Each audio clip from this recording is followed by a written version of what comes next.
business is really hard, and it takes a lot of hard work, and we're there to help along the way.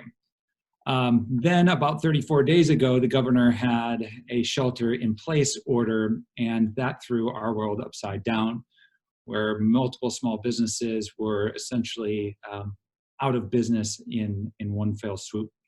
So our business has, our services have shifted dramatically in that period of time to be focused on the starting and growing of businesses to really this response to this epidemic. And that has largely been focused in this preliminary stage around, number one, getting them access to capital, having them understand cash flow needs, and then also having enough information to distribute and consolidate and distribute for both the EIDL, the disaster loans, as well as the PPP, the Paycheck Protection programs. So when that happened, our focus shifted dramatically, as well as our client base. I do have some statistics to share with you, Diana.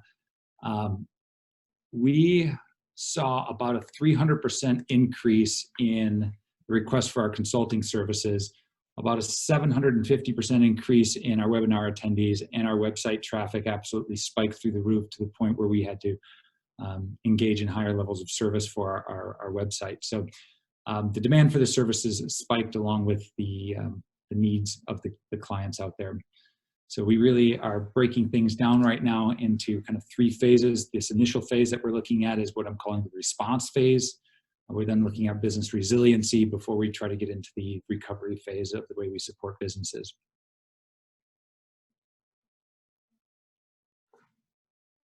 So beyond the payroll issues with companies, with small businesses, what are you hearing of any other concerns that seem to be rising to the top as major challenges? The major concerns, and you always hear this in a business owner's voice when you start talking to them, they can typically handle the conversation around cash flow. But when you start talking about their employee base, it becomes much more personal to them. And when we talk about their greatest concerns and their greatest worries right now, it is the investment they have in their employee base and their worry about losing that investment in that employee base because they are no longer able to employ them, no longer able to pay them, and they have to find work elsewhere. So I would say that the greatest concerns for these small businesses right now are their employee base, how they, number one, protect these families that they've invested in, as well as the workforce. Just as to provide some context, when we say the word small business, the term small business, many people think of 1 and 2 employee businesses. Could you just explain or describe the scope of the size of the businesses that you work with? Sure, of course. We provide a broad range of services for companies that are single person proprietorships, all the way up to companies that have up to 500 employees and under 100 million in revenue. We do tend to skew a little smaller in some areas, but we do have expertise where most of the folks in all 83 counties, I think I should back up for a second. We do provide services throughout all 83 counties in the state of Michigan, and we do that through relationships that we have throughout the state. Now, most of the people that are in region are generalists. However, we do have 2 specialty teams that are statewide programs. They involve technology commercialization as well as growth teams. So those second stage growth businesses, we're able to provide services to them as well with these specialized growth team services as well. So we can handle the whole scope up to those 500 employee businesses, all the way down to someone who's interested in a new idea and starting their own business. Thank you. Andy, what are you hearing from businesses regarding what's happening at the government level and how that trickles down to affecting businesses in terms of our economic stability? Yeah, and to build off what the other panelists have said and JD's comment, talking to these business owners who have never had to lay people off before, I mean, it's heart-wrenching. And then dealing with an unemployment system that's just, quite literally overwhelmed is very frustrating for a lot of folks that are really trying to do right by their employees. I mean, just like everybody else, we've redeployed what we're doing, doing a lot of outreach to members. There's public health preparedness concerns. What do safety protocols look like? Connecting with the resources that JD was talking about. Childcare, what does that look like? A lot of questions on executive order clarification. I probably spend the most of my time is between unemployment, EO clarifications, and then access to resources, and then just business survival in general. But I will say the number one concern is uncertainty with the situation, because business owners are used to dealing with risk. Risk is different than uncertainty. Risk is, I understand what the negative outcomes could possibly be and what the positive outcomes could possibly be. Right now, we don't have that. So we spend all day trying to consume all this social media, trying to gather more facts about COVID-19. At the end of the day, we feel exhausted and we didn't really get anywhere. That's just the human reaction of trying to turn uncertainty into risk. So when it comes to policy, that's why I think you see a lot of members of the business community, the Grand Rapids Chamber and others. We're trying to encourage our policymakers to get plans going now about what a smart restart would look like. That will give some certainty when the public health situation allows, so we can understand what it's going to look like for reopening, but also recognizing that if there's a resurgence, we need to understand what it's going to look like if we have to, God forbid, ratchet back down, right? And that's the kind of certainty that the business climate, really wants to see. I'm going to post in the chat here just a link to kind of our broad recommendations of what we're thinking about when it comes to a phased restart. I'll say one of the things that would help a little bit is, as these EOs come out, if the business community can be given some more time to comply with and understand what that's going to be, because when these EOs have come out, it's been a bit rocky as they've come out, and am I essential? Am I not? I think also more of that planning and preparedness will help a bit with what we see with a bit of the civil disobedience starting to bubble up, because people are getting frustrated. They want to do something. They want to know what the plan is. And, there was protesters at the Capitol on Wednesday. Those protesters in their trucks and in their cars, they want the same thing that Governor Whitmer wants. They want the economy to open back up. They want everybody to be healthy, and they're going about it in different ways. But it's that manifestation, I think, of what we're seeing across the board of people kind of want to know what the plan is so we can address some of that uncertainty. And in the work that you do and the work that you do with the chamber, you gather input from businesses to help provide some position statements or positions to help influence what government is doing? Yeah, and so I posted that link that has our position. So it's member-driven advocacy. Our businesses are helping to craft what our policies would be. Sonja knows, we have incredible wealth of knowledge, especially with our larger companies when it comes to safety protocols. Those that are doing work overseas in China, they understand what's going on. They're helping to inform the governor. Currently, Lear has put out a very comprehensive playbook on safety protocols for their industry. There's work happening right now to generalize that playbook for other industries, because as we open up, it's going to have to come with safety protocols along with it, and what that looks like, what that is going to mean for businesses. Because what Lear does, is not going to be the same thing as the 40-person tool and die shop, right? They're not going to be able to afford the tent that automatically takes the temperatures of employees walking in. So a lot of that work is happening now. Hopefully that can get out soon. But again, it's uncertainty. We got to be open to new data, recognize that a lot of our decisions are temporary and that it's fluid, and that we're going to have to change these and continue to improve as we find out what the new normal looks like. A lot of news happened yesterday. Wisconsin extended their stay at home till May 26th. Ohio said, well, we're going to open up in phases on May 1. Governor Whitmer said we're probably going to open up in phases in May 1. oh, and by the way, we're going to work with Minnesota, Wisconsin, Illinois, Ohio, Indiana, and Kentucky on what that is going to look like. So a lot is happening very quickly. The economic impact is also going to lead to a lot of more policy discussions, federal policy discussion, extending PPP, as well as other supports for city, state healthcare systems are going to be happening. So a lot of this is group work under pressure. So we understand that not all the outcomes, group work is hard enough, but when it's in a crisis, sometimes the outcomes aren't always great and perfect. Everybody's just trying to do their best. And I think, action now is the best, taking today and doing the best we can each day is the best way to deal with uncertainty. Thank you. So what I'm hearing from all three of you is, number one, uncertainty is the big number one challenge. And it's something that we're not accustomed to in the US and in Michigan because we're so organized. We have structures and processes for just about everything. And then all of a sudden our processes kind of get blown up. So we have to be more agile.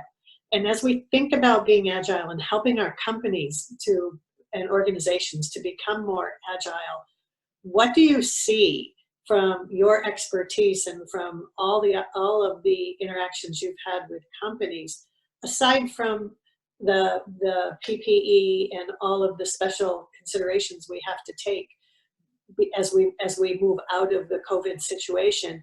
What do you see as the biggest obstacles to reentry into starting the economic engine again for the various industries and firms that you interact with? Sonja, do you want to start again? Sure. I think the most immediate, once the startup is announced and understood, is how do they get that supply chain re-engaged? A lot of them have not been getting orders from customers, and how do they get that started to flow again through the system? The other big caveat is, can they take advantage in the short term of some gains that will help them whenever that happens? And a lot of them are coming up with a plan A, B, and C. They don't know how quickly, but they're looking at best case, medium, and then worst case scenarios. And they may be continuing to work from their administrative support staff to operations more remotely. Again, a lot of these office structures are in place. They're beautiful, but they're planned for interactive with teams, and that's not going to meet the social distancing requirements. So they have to really think how they do what they even do, the basic things of communicating within teams.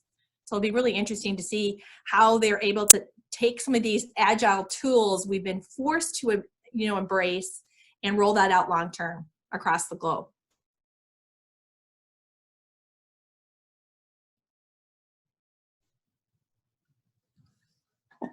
I should just leave it on.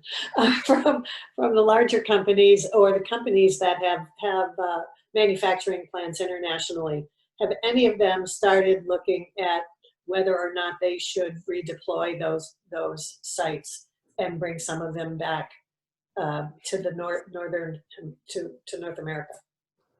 Yeah, I was just on a phone call before lunch today with an executive that was looking at, between their US, China, and Mexico plants, how they need to make some adjustments right away. They're in the southern part of China, and so again, the supply chain is a little differently in the southern part of China as it is in other parts of China. So they're closer to the port. But then again, getting things back and forth the US-Mexico border with USMCA rolling out with the new structure on July 1. There's a lot they have to get started now and in process. And so they're looking at a short-term feeding from China, and then they're looking at the midterm, probably late summer, July, August, of getting things online with Mexico. But they are definitely planning on whatever we know for Michigan, us being able to, their plant here in Michigan, to be able to take some of that extra growth. Thank you. And I'm going to go to JD next, but to the audience, if you have questions, feel free to type them into the Q&A, and Karen will make sure that we see them. JD. So regarding the obstacles and challenges that we see out there right now, the immediate one that we're seeing is a need for a consolidation of all of the information that's flying around right now. quite frankly, a lot of businesses are looking for a quote unquote source of truth right now because there are so many untruths out there. And that's one area where we at the SBDC are trying to do our best to synthesize the information that's out there, put it in terms that small businesses and small business owners understand so that they can make use of it. So I would say that that is the first thing in the stage that we're in right now. As we enter into the next phase, perhaps this recovery and resilience phase, we're already seeing companies who have lost employees to different circumstances. And those circumstances might be ones where they're taking unemployment rather than coming back to work because of the increased unemployment benefits. They could be ones of use of funds that they have found through the PPP and EIDL programs. And so appropriately using those funds in this next step will determine whether this money is reimbursed or forgiven in the future. So we're seeing these as those next components, those next obstacles that we see them jumping through. And then I think that'll be closely behind around the tax implications. We're also finding that tax concerns and tax implications, and there's obviously some tax benefits out there that are available for small businesses as being that third phase of this financial component that they may be dealing with. In the very near future, as early as May, and I think Andy did a great job of discussing this, but it's the safety protocols on how they reopen. What will those safety protocols be? What should they be thinking about now to help prepare either their throughput, their employee base? How do they train them?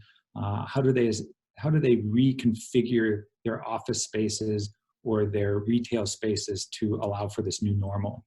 And so we're already starting to have those discussions with small businesses as they're thinking through the next phases. Thank you. Andy. Yeah, I think JD hit on a big one. It's that unemployment issue with the disincentive of coming back to work. I'm talking to a lot of business owners that are concerned that my furloughed workers may not even come back if I call them back. And they're saying, well, you won't still get your unemployment. And they're saying, I might roll the dice and see. So, and then you have your restaurants who very uncertain and have had to lay off the vast majority of their workforce. And if they're called to open up, they just can't flip a switch, right? It's almost like relaunching a brand new restaurant in some ways. So I know that that's a big concern.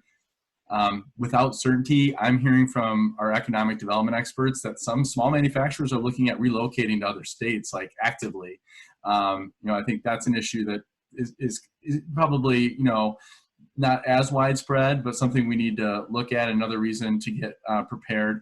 And then I think a message for every employer is start planning now. Just start writing out what your safety protocols may look like from those best practices that are out there. OSHA has released some updated guidelines. I'll post that in the chat too, pages 18 through 25, kind of give an idea of what they're going to be thinking about in terms of essential businesses. And then, yeah, JD hit it too. I think federal guidelines, if possible, that we can trust and look to, that will create evenness across the country will be super, super helpful as we look to reenter.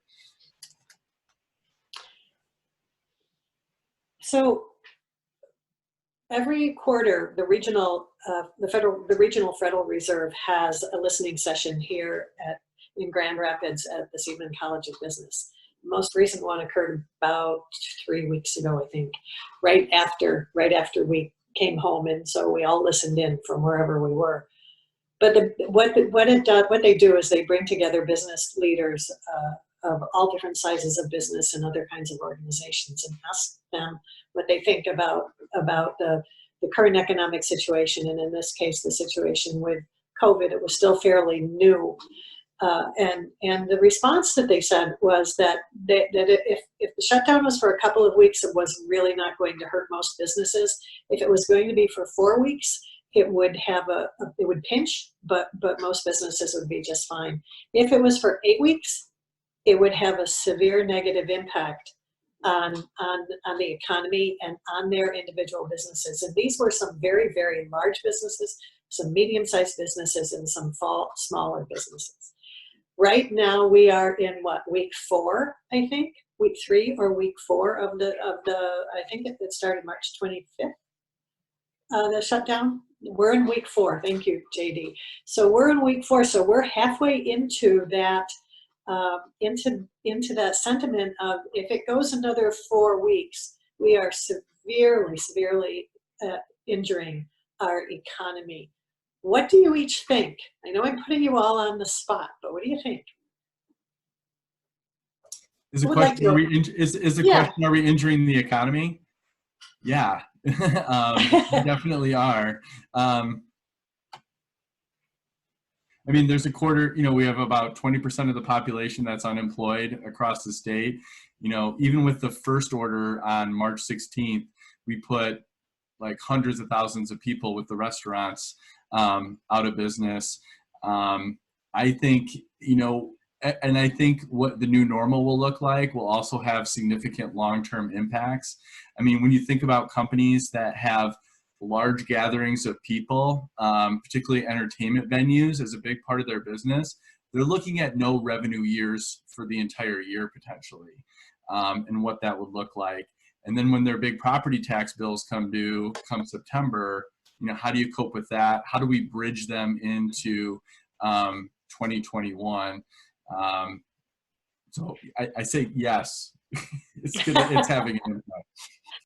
JD. I'm going to say absolutely yes. And the long I think this has a ramping up effect. And I've already seen it, and I'm going to keep client confidentiality while giving you an example here. A local tier 2 auto supplier was in no worry mode through 2 weeks. And after 2 weeks, the orders started drying up, and now they are half their normal FTE, and they're expecting to lay off another quarter of their FTE. And so what I'm seeing is this doubling effect about every 2 weeks in the supply chain that they're seeing, where they're already making plans to say, how do we go down to a bare bones team that might just be able to keep the lights on and the equipment up and running, so that when they do re-enter, that they'll be able to do so swiftly. But yes, I saw 2 weeks as a little bit of a yawn, but then when it became 4 weeks, it became very real. I think 4 weeks could have that done as well. A lot of what we're hearing is they're already at that stress point. They think 8 weeks out because of a global supply chain, both leaving Michigan of finished goods and of materials coming into the plants. They don't need as much material coming to the plants. So what do? They've already got inventory in the pipeline coming in to manufacture here in Michigan. They were trying to pump the brakes so they don't pay the customs duty on some of those materials that are going into the finished goods made here in Michigan. And as they're looking at this ramp up, and I was just talking this morning, they were saying, okay, we don't know what the new standard's going to be when we're allowed to go full throttle again and have operations back up to whatever the normal is. We're going to have to supply safety masks. So what does that look like? How do we control that? How do we make sure that they have clean water? And how do we get our hands on that supply? Because from what we're hearing from media is our healthcare providers are still not up to a comfortable level. So there's a lot of things for them yet to figure out. I think that's also from the other governments. I mean, we're looking at, they're still crafting a budget in Lansing. We're looking at a negative supplemental. The governor just said today, I believe, looking at lower revenues to the tune of $7 billion for the state. It's almost hard to even contemplate where we would cut for things like that. So when you think about having all these people potentially not going back to work in their industries because there is a new normal, the world's been upended, those jobs aren't going to exist like they used. Where will the money be for government resources and programming to try to train them to get back to the workforce?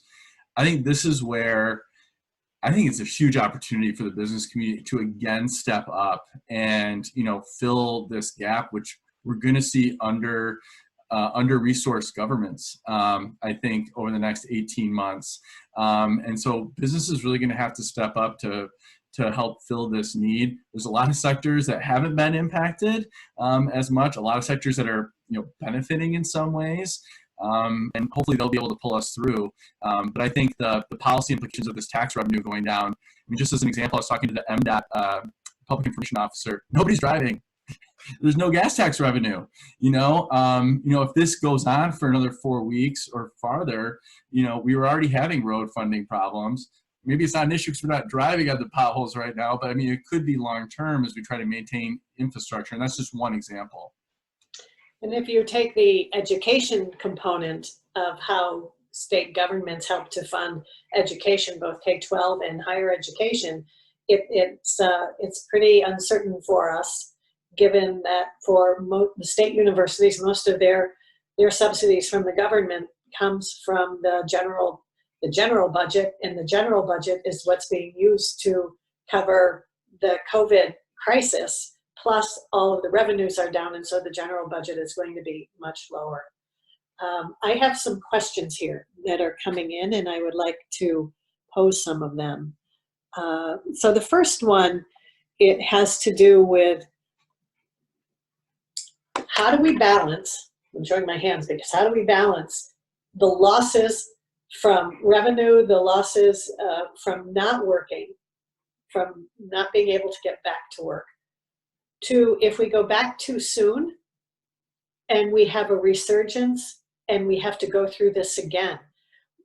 Which one's better? Which one's not better?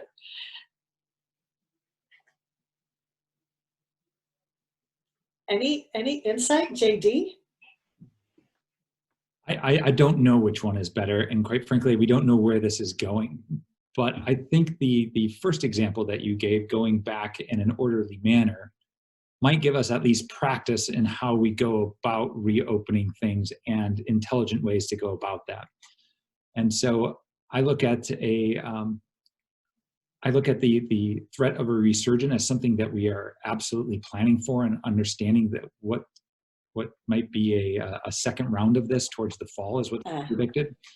But if we have done some efforts along the way to understand what a reopening, I liked Andy's term, a smart relaunch, I think that there's something to be learned there.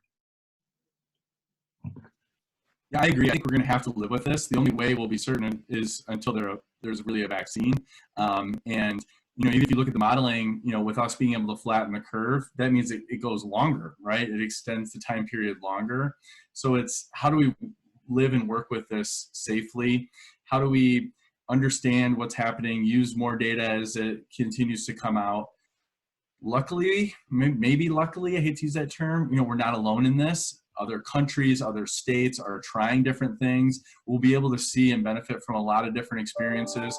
Germany's talking about opening it up again, beginning of May, end of April. So I think the question is the right one. The first priority must be health and safety and stopping the spread of the virus. I love that New York Times picture of the anonymous cell phone data, because what that shows is like, holy cow, we can't flip a switch and lock down. And in particular, West Michigan, holy cow, we are rule followers. Like, you're supposed to stay home, we did it. And from a policy nerd's perspective, I find that really awesome, because what policy is and laws, that's sending signals to the public of, we think you should do this, right? This is really hard to enforce. Yeah, some people are getting tickets for using motorized boats, but mostly this is like, it's incumbent upon individuals to try and do their best to follow what's going to keep us all safe and healthy. So I think whatever the smart restart looks like, it has to understand the assumption that stopping the virus is the first thing, although we're going to have to live with it for a while, and we need to do what we can to protect both lives and livelihoods. And Sonja, from an international perspective, the companies that do a lot of business internationally have to look at this with a much broader reach in terms of sending their employees to other countries, receiving goods and packages from other countries. Are you hearing anything about what they are thinking, that we should just wait as long as we need to, or come back early and take our chances? From what I'm hearing, they're going to still have a no international travel policy for a extended period of time. And again, it'll go beyond when other countries start opening their border. They're just not going to jump in right away. They're going to kind of see what happens and watch that and monitor that. They obviously have had to adjust the platform. They've always used WebEx and tools like we're using today to connect their teams, and they're going to continue to do that. And then from a supply chain, they definitely are keeping inventory that's coming in quarantine, and they have to have extra protocols in place to protect their dock workers that are touching and unloading the freight. Even mail coming into the office by parcel post, they've got to have that sit for stages and a cleaning process in place where they've never had it before. So it's definitely going to be much more long-term on the global perspective than what even we see here across Michigan, for sure. Thanks. I have another question. This one's primarily for JD and Andy. Would you discuss the federal relief package and how resources are or are not flowing to businesses in our area? I can start with that one, Andy. Feel free to jump in here. Resources are flowing to Michigan, and I'm a pretty competitive guy.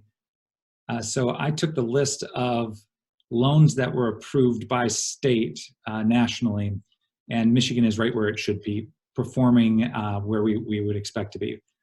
So with that, resources for both the disaster loans as well as the Paycheck Protection Program are coming into the state of Michigan.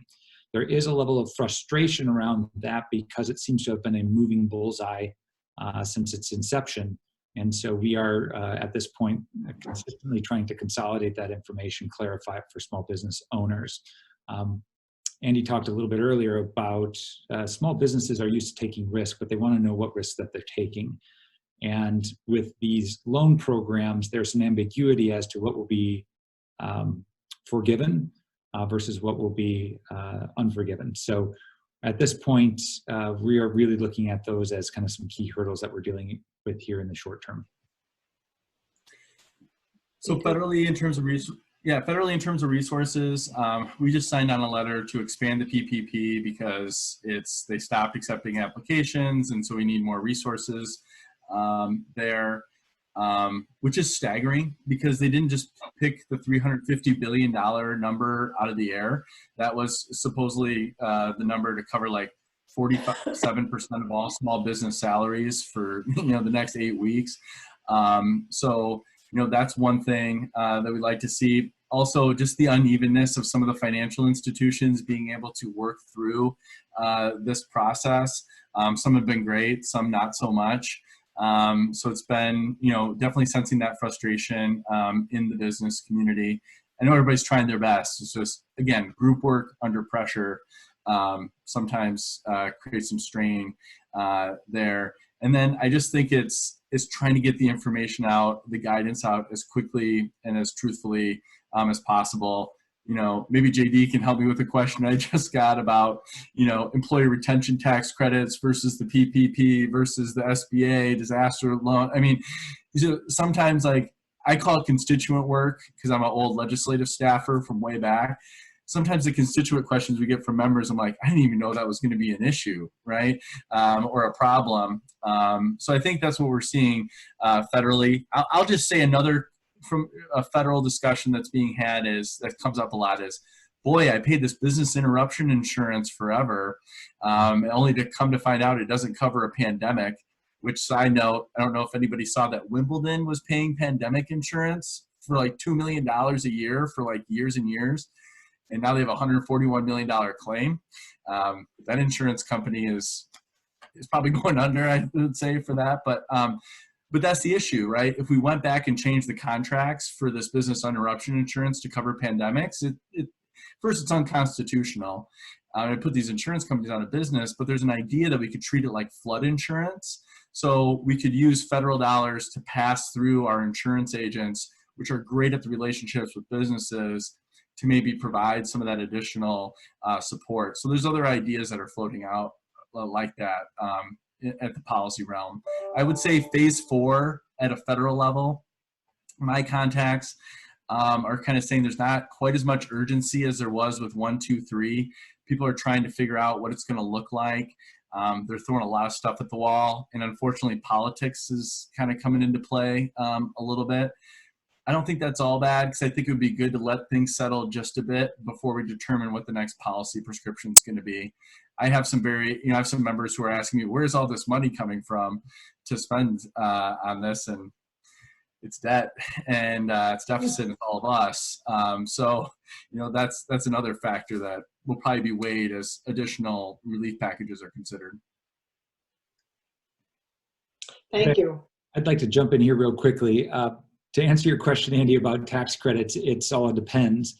And one role that the SBDC plays is we're often the entry point for small businesses when they're asking questions. One thing that we're really good at is if we aren't the right people to answer those questions, we'll find the people who are. And that's one of these next phases that we're looking at, is how do we get small businesses access to experts that can help them walk them through these types of questions. The other day, we I think like a lot of people are hosting morning huddles to try to understand what happened the previous day.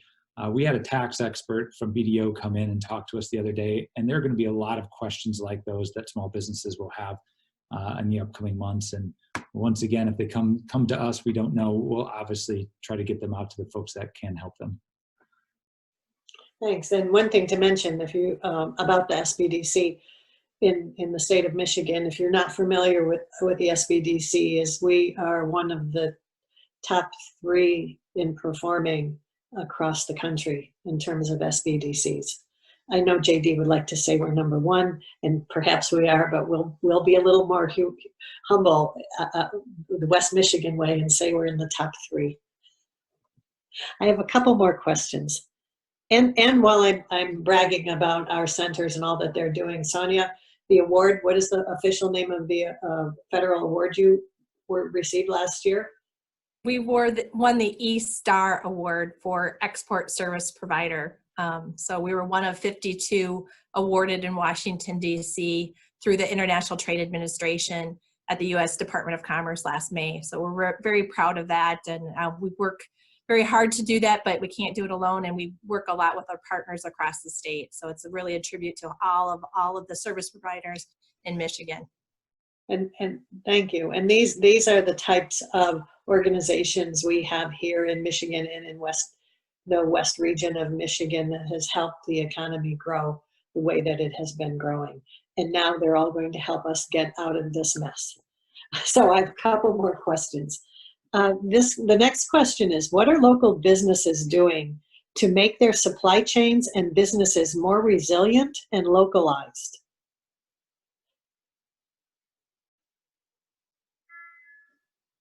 Anyone have an answer? I think they're still trying to figure that out, Diana. I think, a lot of it is looking at who is in the ecosystem that they can work with, strategically, that's a good fit.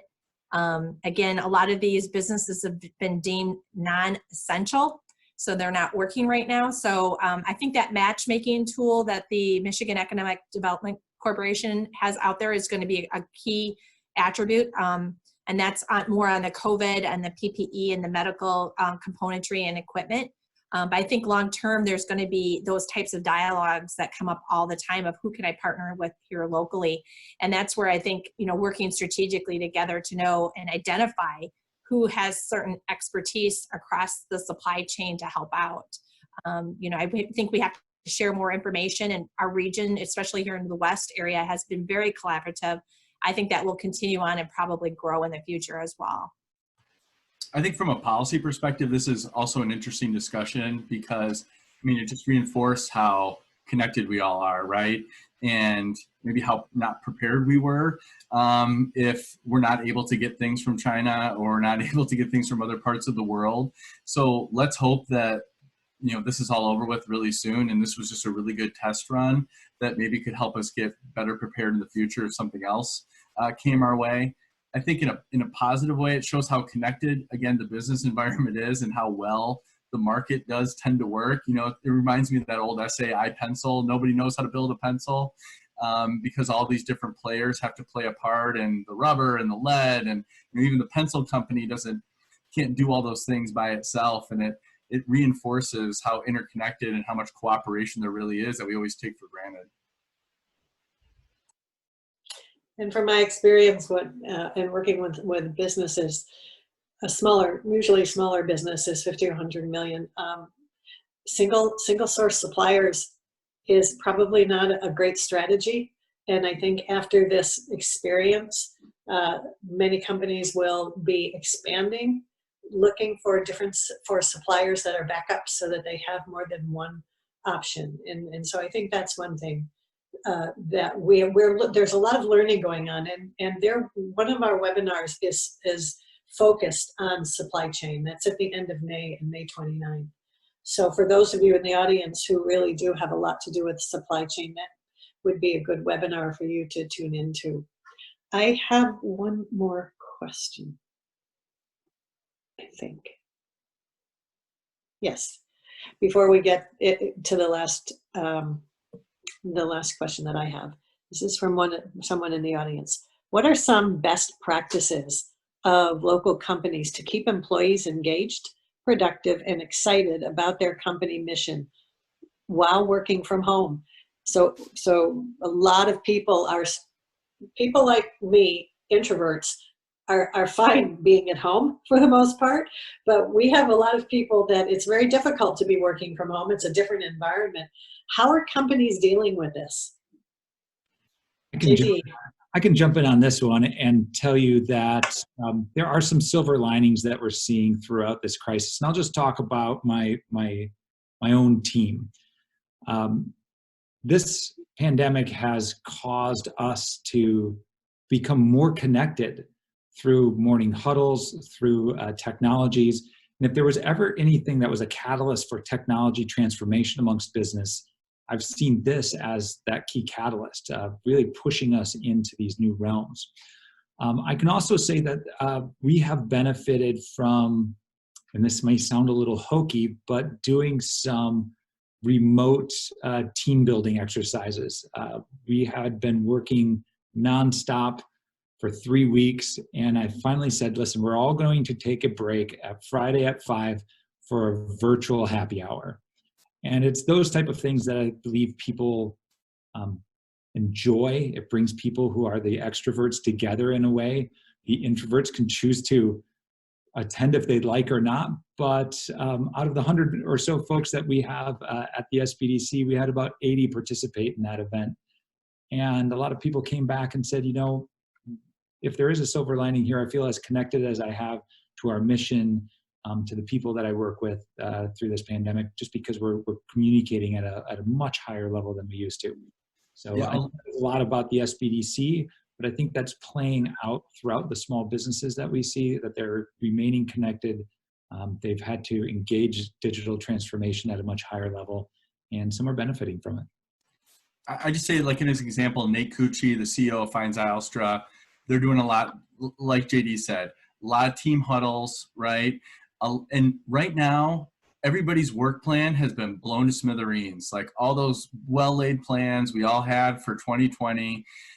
I mean, it's a time to, set those aside, do what you can right now, but focus on what your core values are. And I think about the one leadership lesson that stuck with me about the 3 bricklayers. Dean Lawson's walking down the street. She runs into 3 bricklayers, asks the first one, what are you doing? I'm laying brick. Asks the second one, what are you doing? I'm building a wall. And she asks the third one, what are you doing? I'm building a cathedral, right? Because that bricklayer understands the purpose and the big picture of what they're doing. And the more you can connect teams to what that mission is, the better. And then knowing that your work plan's been thrown out, give people things to do over this next quarter. For the next 90 days, you're going to be focused on this. We call that rock setting because we operate on the EOS system. So we're setting our rocks for the next quarter, kind of keeping our 1-year goals, but kind of throwing out the rest of the plan and saying, okay, what's the most important thing for the next 90 days for us to do? And then making sure everybody in the organization has a similar rock for the next 90 days. And I'll just add one more thing to that as well. This is Student Appreciation Week here at Grand Valley State University. And so at our weekly staff meeting, one of my team members said, hey, let's put together a video. And And so we all just kind of recorded that to reach out to our students and connect to them. They're studying online, and that's a different area for them, but we wanted to make sure that they knew that they were still very important and vital for the Trade Center. We were all thinking of them. We've got 2 that are graduating and maybe attending a virtual graduation on the 27th of April. But we wanted to make sure that those students knew that they still had high value. And I think as much as management continued to do that with the entire ecosystem within their teams, that will help bridge the gap. Even those that are on furlough, it's just making sure that they know that they matter. And I think that's important, that we need to really be mindful on a regular basis, whether it's, once a week or twice a week or whatever that's right fit for your organization, your culture. You need to do that. It's really important. Andy. One other thing, I think it's really important that people stay in touch with their displaced or furloughed workers in some way, making sure that they're still communicated with. We can't let them be forgotten as this goes on, because we've had to make the difficult decision at the Chamber to furlough some people. And so we need to, continue to live our values and make sure we're reaching out to them and be focused. Our team is very focused on, we are focused on creating the best chamber for them to come back to possibly. And so keeping them along on the journey to within the law that you can is important. And I'd like to add something to this conversation as well. We are all spending a lot of time looking at today, looking at what happened yesterday, how we deal with it today, and what tomorrow is going to look like. What we have been trying to do is, with my faculty and staff, is not just talk about what we're doing while we're at home, what we're doing until the stay-at-home order is released, but we're looking into the future. What is higher ed going to look like in a year? What's it going to look like in 5 years? What do we need to start doing today? What little things can we start exploring today or learning about today so that we're better prepared in the future? And so giving your employees something to hope for, something to look forward to, something that will use their creativity and their innovation, so they're not just doing tasks that have to get done, because we all know we have those, really helps to keep them together and looking forward and optimistic, instead of always hearing about all of the negative things that are happening. Let's look at some of the positive things and some of our opportunities, because, and this goes into our third question, which I really didn't plan, but this goes into our third question. What are the silver linings that are coming out of this? For the companies that you work with, for the ones you interact with, for the people that you talk to, what are they seeing as the silver lining? I'll go first. A couple of the companies we've been working with, just because their sales were exploding before this pandemic hit, and they were all focused on operation and just supporting sales. Now they're able to step back, and something that they had that will actually help propel them into the future and get their arms around a long-term support. They're getting that in place, and their goal that they just committed this for a trade zone program up and running by August 1. Now they have the capacity, and they're sprinting towards that line, something that's been in their strategic plans for 2 years, and they keep putting off because business is so busy that they can't get at these more strategic components. And they're actually looking at how they're going to get that in place and actually execute on that. Where that may have been something they would kick down the road and let it sit for a little while till they got back up to it, and now it's a number one priority and help save them money long term over their global supply chain. So it's really important that they look at that. And I think it's important with all their business operations to do that as well. I think that's a great piece of advice. We have all these different innovations and initiatives we want to do, and finding that people step up. They are really miles at least even in this kind of situation. JD, or coaching a business community that has a collaborative spirit and work ethic. We're going to confront the challenge. We got our hair on fire, but we're going to move through it and past it. And anybody who's been on a team that's gone through a tough situation, the team often gets a lot stronger. We had a big situation at the Chamber a couple years ago, and then the next year was the strongest year we ever had. So here's to 2021 being the strongest year that any of our companies have ever seen. JD? Just like Andy, I am super proud to be part of the solution. Right now, we have what I'm calling a little bit of the survivor's guilt, because we are consistently every day talking to small businesses that are in dire straits. And so as a point of order amongst the SBDC, we talk about the good, the bad, and the ugly every day. And we try to emphasize the good, because the entrepreneurial spirit in the state of Michigan is still really strong. So Diana, if this would be an appropriate time for me to talk about one of the goods, we actually created a video, and I'm going to share my screen, and hopefully this goes off well. What you're going to hear about here is a company called CrossFit Justice. They're a small workout facility on the east side of the state. And when the stay-at-home order came around, workout facilities were shut down essentially. And this is about a success story of a business that was essentially furloughed, coming out the other end of this, perhaps a lot stronger than they entered. So this is a gentleman who is an SBDC consultant on the east side of the state who worked with CrossFit Justice on executing their strategy to pull themselves out of what was dire straits into a success story. He talks really fast, so I'll warn you about that already. So let me share my screen and I'll go ahead here.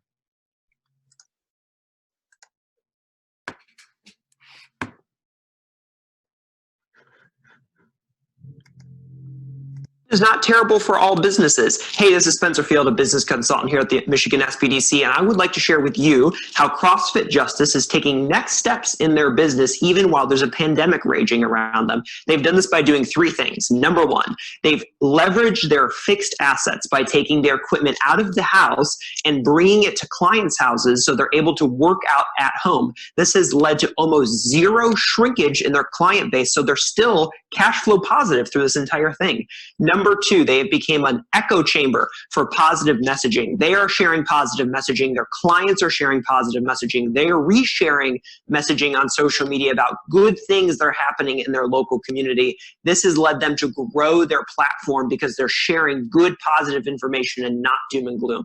Number three, they have recruited their clients, their athletes, to share information about CrossFit Justice by doing things like Spirit Week or challenges on Instagram. They have been able to break their incestual marketing of marketing to the same people over and over and talk to all sorts of new people that they would never have been able to do by having their athletes do things on social media to get access to other people. So remember, while COVID-19 is not a good thing for many, many businesses, it doesn't have to be a terrible thing. This is only one of many businesses which are taking next steps in their business during COVID-19.